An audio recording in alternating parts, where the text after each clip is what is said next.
একটানা বৃষ্টি আর তার জেরেই হুড়মুড়িয়ে ভেঙে পড়ল মাটির ভারী। মাটির ধসে চাপা পড়ে ঘুমন্ত অবস্থায় মৃত্যু হলো দম্পতির। ঘটনাকে কেন্দ্র করে তীব্র আলোড়ন পূর্ব বর্ধমানের জামালপুরের মাডনসিপুর এলাকায়। ঘটনাস্থলে প্রতিবেশীরা ছুটে এসে উদ্ধার কাজ শুরু করে, কিন্তু মাটি যেভাবে চাপা পড়ে যায় উদ্ধার করা সম্ভব হয়নি।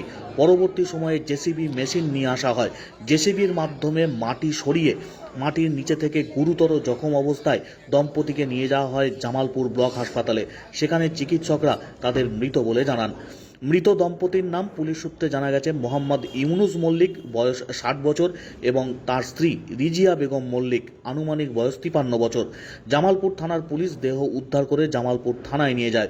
পরবর্তী সময়ে দেহ ময়না তদন্তের জন্য বর্ধমান মেডিকেল কলেজ হাসপাতালে পাঠানো হবে বলে জানা গিয়েছে।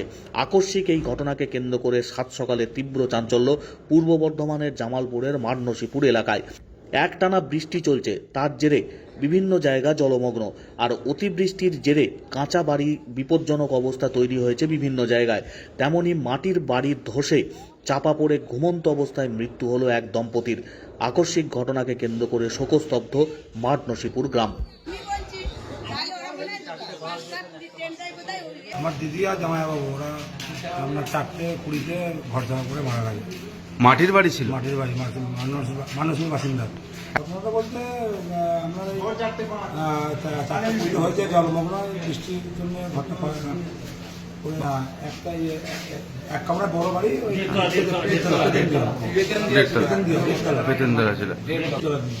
আচ্ছা আচ্ছা। মানুষের হয়নি, উদ্ধার হয়েছে। আচ্ছা,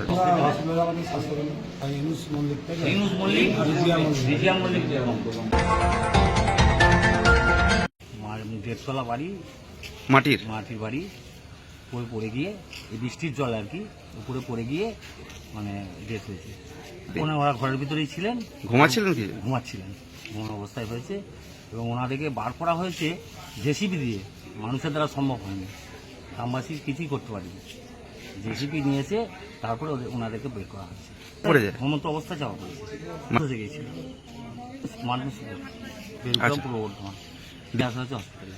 চিকিৎসক কি বললো? চিকিৎসক উনি তো মৃত বলে ঘোষণা করেছেন। ইউনুস মল্লিক আর রিজিয়া বেগম মল্লিক।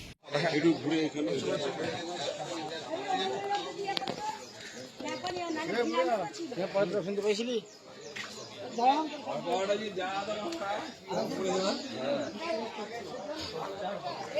নবীরা যখন কাঁদছে আমি বলছি তাহলে ওরা বলে 5-7 ট্রেনটাই বোধহয় যাবে।